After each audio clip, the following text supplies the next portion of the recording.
My golden brother hired a private investigator to expose me as a failure. But instead, he uncovered my multi-million-dollar success. I was raised in a quaint little village with my 2 siblings. The middle sibling is me. I feel even more alone as a result of this. I was the sensitive child at school who frequently broke down in tears and appeared to always find an excuse for why things didn't go as planned. I wasn't a strong, tough child or athletic. School was challenging. I had a poor 2.5 GPA when I graduated from high school.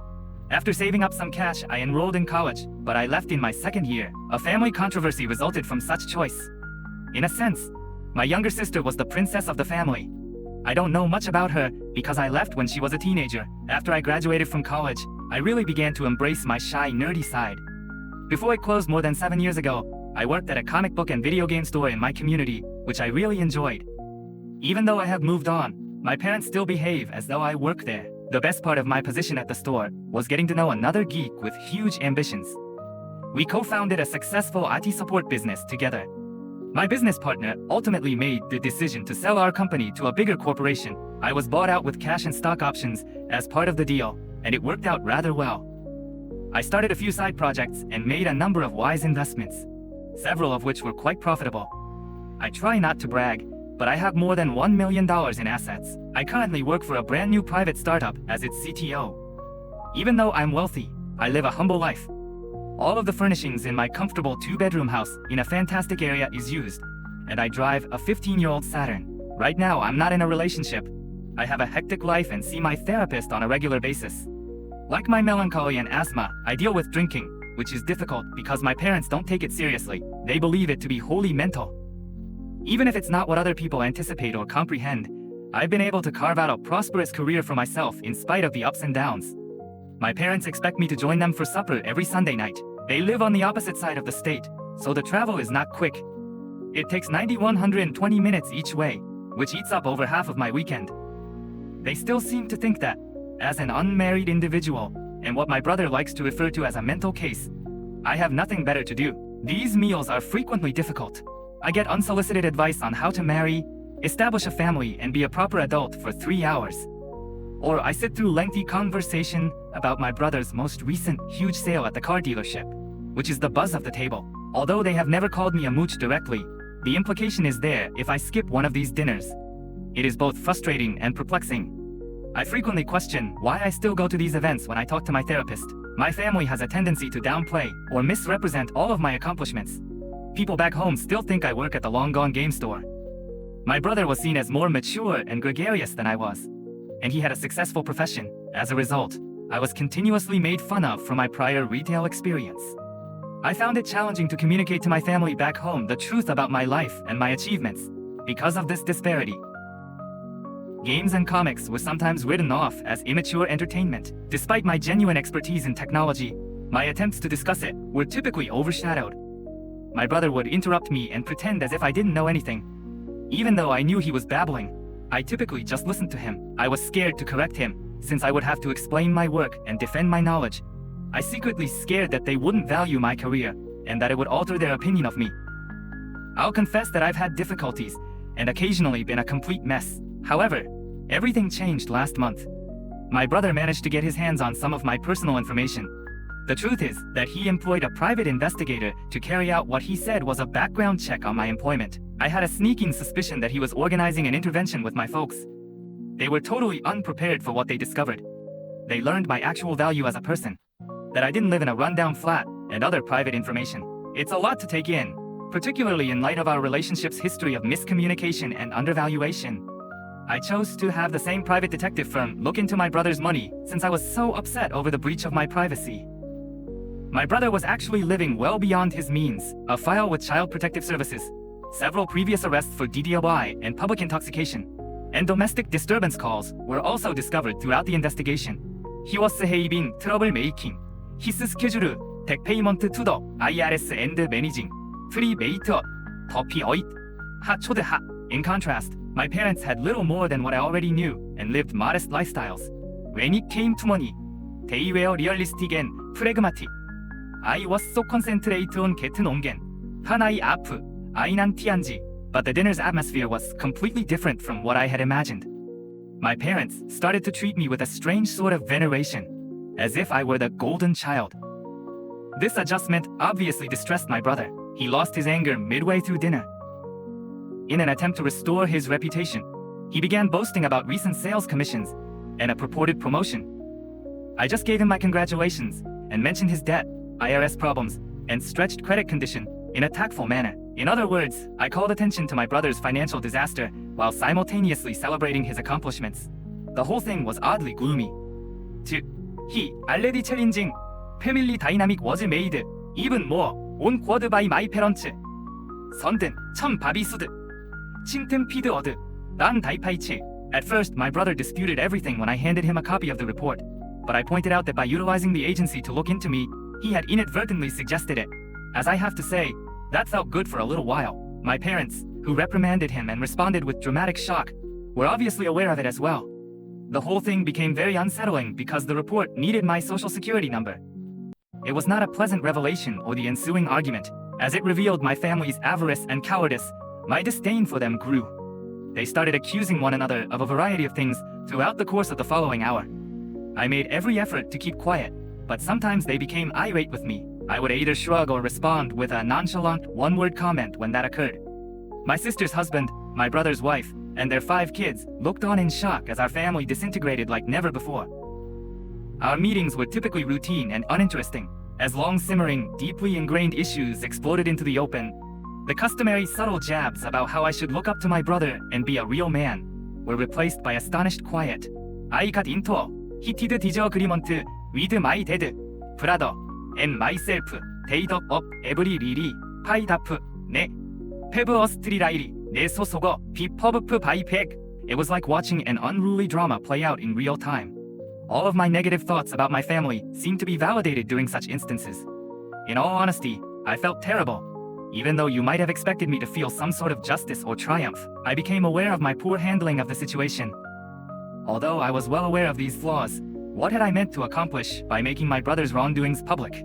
His children now know about his tumultuous history, which I had not wanted where to when by tonton dobon. His harsh statements, such as, "You should have never been born," were stunning. But what really stuck out was my parents' desperate attempts to calm him down. A degree of desperation I had never witnessed before. I was both very saddened and vindicated. It served as a harsh and obvious reminder of the underlying problems in our family's dynamics. My parents accused me of something else until I could take it no more. They implied that I could have helped, but decided not to, claiming that I was refusing to help a sick niece or nephew. I had no knowledge of such a circumstance. No one had ever told me about this issue or reached out to me for help. I suspected they were making things up as they went along, but I didn't challenge it. I thought you believed I was still working at the comic book shop. I reminded them instead. They never seemed to understand that the store had closed in 2011, even though I had reminded them several times. The way they had misrepresented our family history to fit their storyline appalled me. I drove home after feeling overburdened and annoyed. I'm feeling conflicted right now.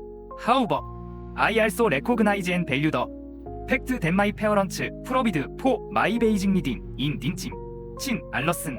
It will be difficult to navigate this labyrinth of thankfulness, bitterness, and freshly set boundaries. I'll probably need my therapist's assistance to process this change in dynamics. It's obvious that establishing clear limits going forward will be essential. Growing up was challenging because, to be honest, I was never the favorite child in my family. My brother mistreated me, but my parents did little to stop it, even though they never physically beat me. My parents responded as to nothing was wrong with he kicked, hit, or said extreme liar pretty. They completely disregarded it. It is really concerning that they do not consider verbal abuse to be damaging or real. Verbal abuse is terrible in and of itself, but it is even more painful when the people who are there to protect you choose to ignore it. I've had enough of fighting this for years. Even though I am aware that they are my family, I feel the need to keep a permanent distance. Although I wish them well, I think it will be better for me to go on and begin a new chapter without them. If I discover someone amazing, like a girlfriend, and we decide to be married and have kids, what will happen? Then, how will I deal with these problems with my family? It may get rather complicated, so I'm attempting to figure it out. How can I introduce my new family to my family if I not talking to him anymore? I, Harry, not comfortable. Anan, po 어디 난디? 아미아이브 아움 어브이요. Your family didn't appreciate you as a person. if they merely wanted you around to boost their self-esteem. They want you around to take advantage of your wealth. Now that they are aware of your financial achievement, you are not defined by your family. According to everything you've said, they, not you, are the issue. You come across as a good-hearted, diligent individual who endured harsh treatment in your family circumstances. Put your phone away and carry on with your life. You've done a great job creating your own life. Reduce the amount of time you spend with your family as much as you like.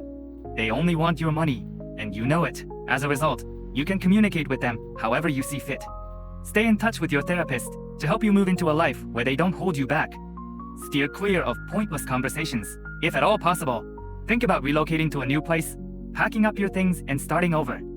You are not alone if you have to make tough choices, because many people struggle with their families when it comes to dating. Explaining these dynamics to a potential spouse might be challenging, particularly but you will start your own family when the time is right. Actions to take going ahead.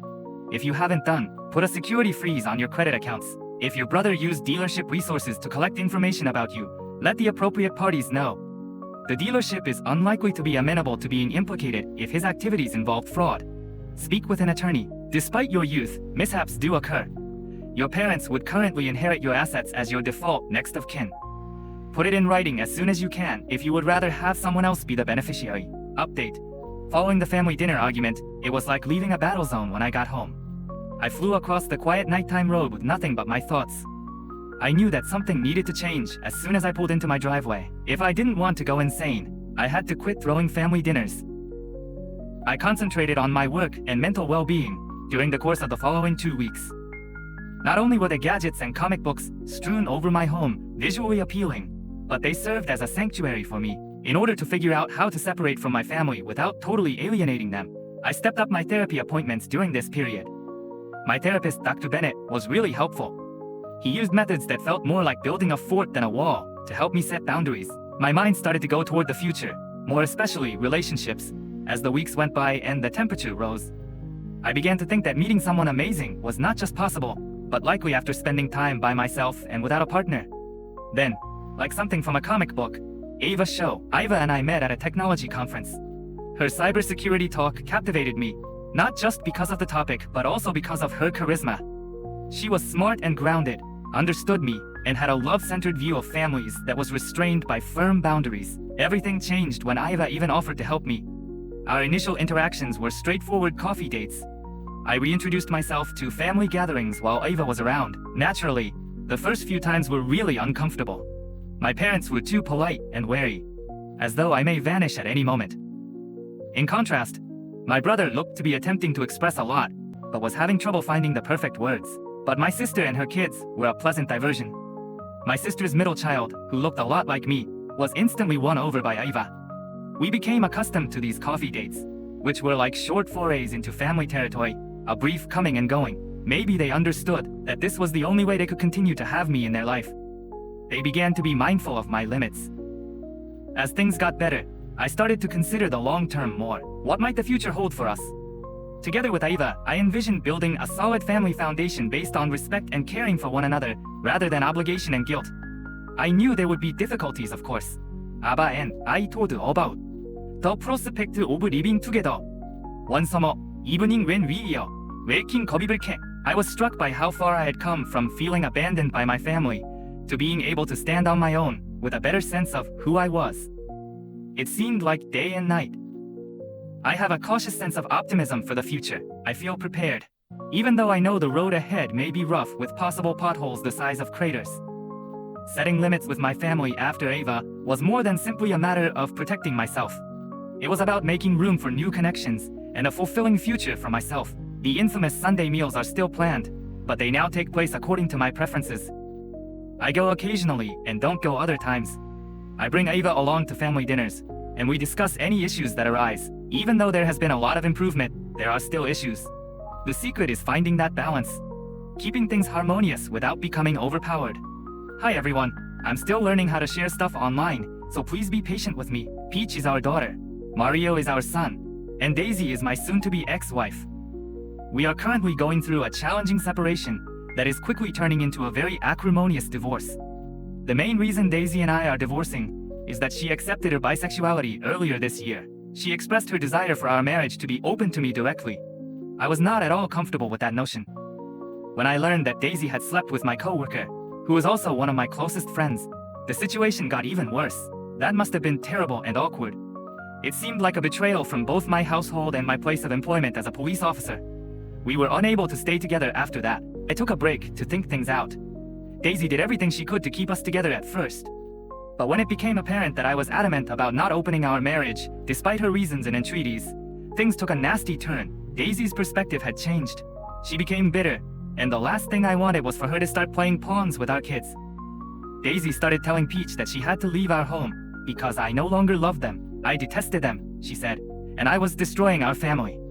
It was heartbreaking to hear that, especially in light of Peach's obvious confusion and grief.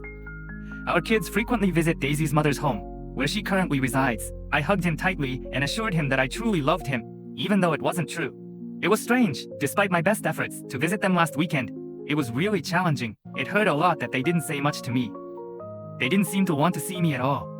It wasn't until today that I had another opportunity to talk to them. Even while she still shows her love for me, Daisy seems to be making it harder for her to do so.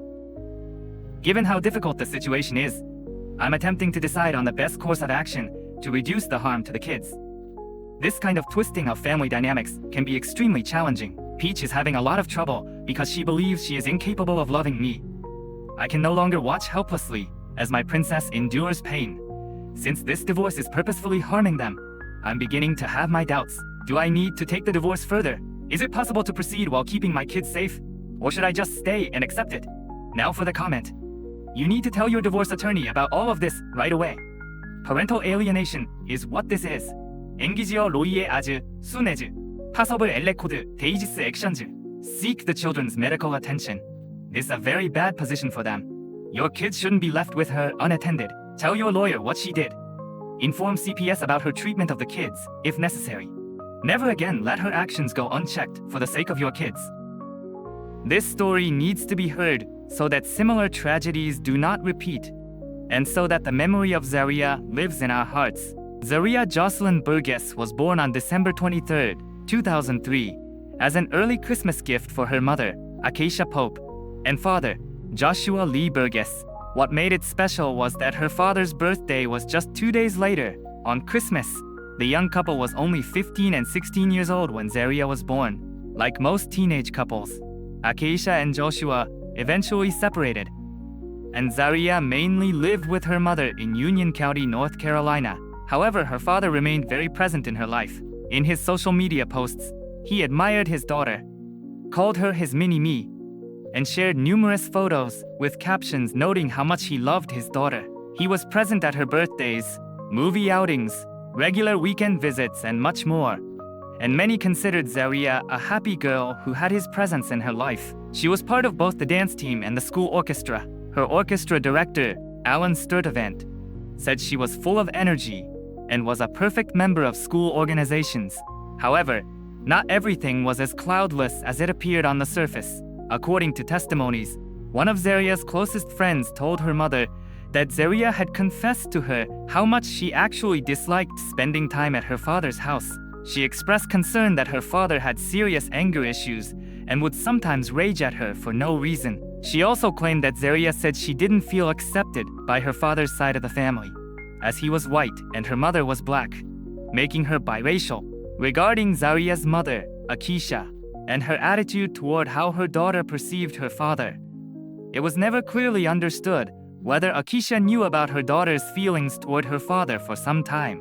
The only way for her to go there was to send Zaria to her father. On the weekend of August 17, 2019, Zaria begged and pleaded with her mother not to send her to her father's house. She was so adamant about not going that she sent a message to one of her friends asking to stay overnight. So, unfortunately, Zaria had no choice but to go to her father's house. Acacia didn't perceive her daughter's hesitation as a warning sign, instead just attributing it to teenage behavior when teenagers want to do what they want and show disobedience. What Acacia didn't know, and probably could never have imagined, even in her worst nightmares, was that this would be the last time she would see her daughter. 24 in the morning, 32-year-old Joshua Burgess walks into a police station and tells the first officer He sees that he is turning himself in for a crime. "You won't find me in the system," he states. "I just killed someone." At this point, police invite him into an interrogation room to give a full statement. Before the information reached the media, Joshua gave the police a complete confession about what he had just done. He named his daughter's full name and with zero emotion, as calmly as possible, explained that he had just taken his daughter's life. And if they went to his house now, they could find her body at 5 on 100 Hampton Meadows Road in Union County, Monroe, North Carolina. The police went to the address provided, and indeed, there they found the body of 15-year-old Zaria Burgess. When they opened the door to Joshua's house, they entered the living room, where they found Zaria's body in a very disturbing state without clothing, with traces of numerous injuries throughout her body, with a serious wound in the neck area, and her hands and feet were restrained with handcuffs. Joshua had positioned Zaria's body as if showcasing his deed, especially considering what he told the police during his confession. But these are not all the disturbing details of what happened. He committed sexual assault against his own child, psychologically abused her, and applied strangulation. Before continuing this heartbreaking story, I want to ask for your support. If you believe that such stories should be told, please leave a comment, share your thoughts, subscribe to my channel, and spread this video among those who should hear it. Consider becoming a channel sponsor to help me continue my work covering child safety issues and honoring victims like Zaria. In June 2022, after 3 weeks of trial, 35-year-old Joshua Burgess was sentenced to death for the murder of Zaria, as well as an additional 76 years for other charges he was found guilty. And despite Joshua confessing to his crime, he pleaded not guilty, and his attorney asked that his state confession not be replayed for the jury. According to detectives, Joshua explained several motives for his actions during his confession, but two main themes that ran through everything he said were control and lust, from breakfast with her to the horrible acts he imagined he would commit, and fantasized about it all day until he surrendered to the police. He allegedly stated that he had unnatural feelings towards Zaria, and as she grew older, he didn't want her to be with anyone else. It is also alleged that he said he initially planned to create a scene at the police station when he came to surrender, so that they would shoot him. Essentially, this would have been suicide by police. However, he eventually gave up on this because he was afraid to die. According to those present, Joshua claimed that he enjoyed every moment of what he did to Zaria, and that these were the best weekends of his entire life. After he inflicted severe injuries on Zaria and strangled her, he thought she was already dead. But the girl managed to gather her last strength and come to. She had enough strength to get up and try to escape when she rushed to the door, but Joshua caught up with her, grabbed her, and inflicted a fatal wound to the back of her neck, then placed her body on the living room floor. Every officer and detective involved in this case feels the consequences of what happened to this child. Our hearts and prayers are with Zaria's mom and her family, the Union County Sheriff's Office stated. This was truly an especially heinous, cruel, and cold-blooded murder of an innocent child.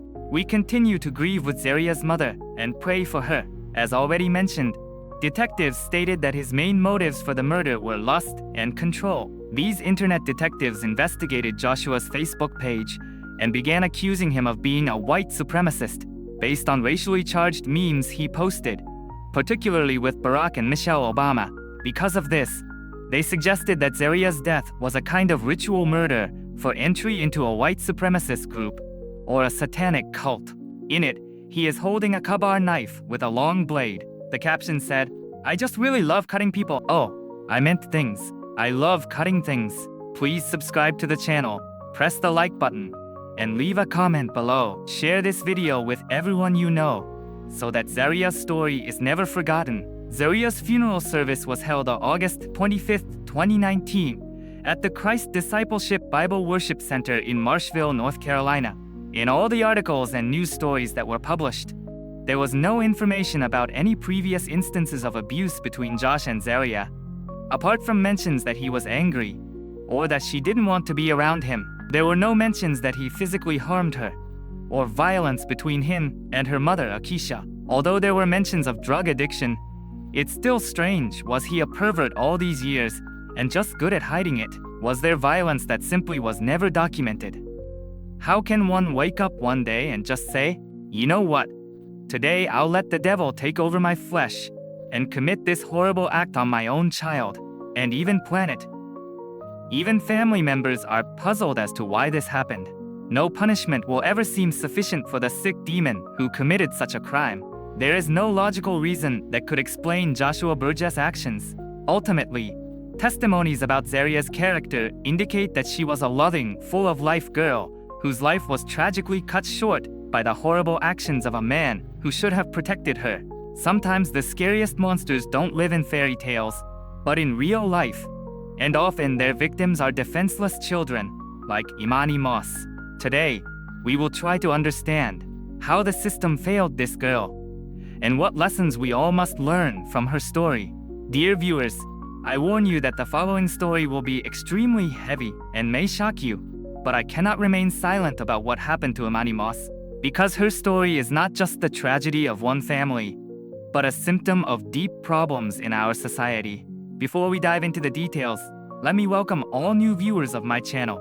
It was there that he met Tiffany Moss, who worked as a kindergarten teacher. In July 2009, the couple married and had 2 children together. Less than a year after the wedding, Tiffany began physically abusing 6-year-old Imani. She also mentioned that her stepmother had beaten her with a curtain rod. The nurse then discovered numerous scabs, bruises, and welts on Imani's arms, back, chest, legs, and shoulders. The girl was then taken to the police station, and Tiffany was arrested and charged with first-degree child cruelty. Tiffany confessed to hitting Imani 3 times with a brown leather belt for eating too slowly. But just a few months later, the Georgia Department of Family and Children's Services closed the case. After Tiffany and Iman completed parenting courses, her grades in school significantly improved. Her overall attitude improved, and Robin noted that the girl was a wonderful child under her care. Robin tried to persuade her son Iman to let Imani stay, but he insisted on taking her back. Over the next 2 years, the abuse continued. In July 2012, it was documented that Imani tried to run away from home twice. In one of those instances, she went to the apartment office and told management that she wanted to run away because Tiffany had tied her up with a belt and put her under a cold shower. In another instance, Imani ran away and was found sleeping in the bushes of a neighboring apartment complex. Shockingly, the officer reported the case to DFX and filed charges against Imani for running away and violating curfew to ensure she would appear in juvenile court. From 2011 to the summer of 2013, the Moss family moved around Georgia, sometimes living with relatives. After the end of the 2012 to 2013 school year, the Mosses announced their intention to take Imani out of public school and homeschool her. Imani's aunt, Sharonis, openly objected to this decision and even called the DFX to intervene. On August 6, 2013, DFX received an anonymous report that Imani was suffering from neglect by her father and stepmother and looked thin. The Moss family moved into an apartment in Lawrenceville, Georgia. Now that Imani had been taken out of school, family couldn't see her. At this time, Iman was working 2 jobs, which made him even more absent from the home. He would leave for his first job early in the morning, briefly come home late in the afternoon, and leave again for his second job around 6 p.m., finally getting home around midnight. This left Imani and her siblings mostly under the care of Tiffany, or more accurately, no care at all. Although there were no records indicating that Tiffany's biological children suffered abuse, this didn't stop her from continuing to abuse Imani. Sometime after the summer of 2013, Tiffany began starving Imani. She had always been a thin child, but she was noticeably becoming thinner and thinner. It's believed that this went on for several weeks, and during all this time, she was confined to her bedroom. New neighbors only saw the 2 younger children and had no idea they had an older sister. Eventually, Imani became too weak to move and couldn't get out of bed, urinate, or defecate. On a few occasions, she would text Iman photos of the meals she had made for their children. Imani would have had to smell the cookies being baked while lying in her room on the brink of starvation. On October 24, 2013, Imani suffered a seizure, which Iman believed was a convulsion. He then went to the bathroom and found Imani in the bathtub on the floor, shaking. Instead of calling paramedics or taking her to the emergency room, he carried Imani back to her bed, where she lay for the next few days. During those days, Iman would visit her and try to feed her, but unsuccessfully. Iman learned of her death when Tiffany called him while he was at work to deliver the news. When he returned home, everything in the house seemed normal. The children were playing, and Tiffany was watching TV, while Imani lay dead in her room upstairs. He told Tiffany that they should call the police, but unsurprisingly, Tiffany refused, fearing they would lose their 2 other children. Instead, she insisted that they needed to hide her body, so Iman wrapped Imani's body in a blanket and put her back in bed. Iman claimed he went to work and came home to spend time with Imani's body. Grieving, Tiffany suggested they burn her and report her missing, so they did it.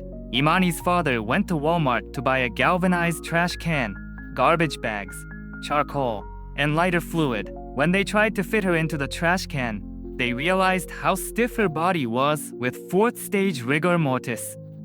So they had to manually break Imani's bones. Then they used duct tape to bend and compress her bones together. The next morning, they transported the trash can in the back seat of their car with their 2 other children in the car. Looking for a place to burn it, they added pieces of charcoal to the bottom of the can, doused the body with lighter fluid, and set it on fire. But Imani's body was still in the trash can. The day after the attempted burning, Iman went to work with Imani's body still in his car. After returning from both jobs and thinking things over, he called the police at around 4 in the morning, saying that his daughter was not well and that he was having suicidal thoughts. Iman told Tiffany about his call to the police. When police arrived, Iman told them that Imani had drunk chemicals and died. The police were shocked to see Imani's burnt body in a garbage can in the yard and didn't believe his story, which immediately made him and Tiffany suspects. The class rules: try your best, smile, stay motivated, and have fun. With the class rules, there was a small sofa or love seat type furniture. There's a kind of an open floor plan with the dining room, living area, and the kitchen. We're moving into the kitchen at this point. Those items had been pulled out from underneath the sink by one of our specialists. Walmart receipt, that's bedding, here to be unopened, sheets, and a bottle of lotion.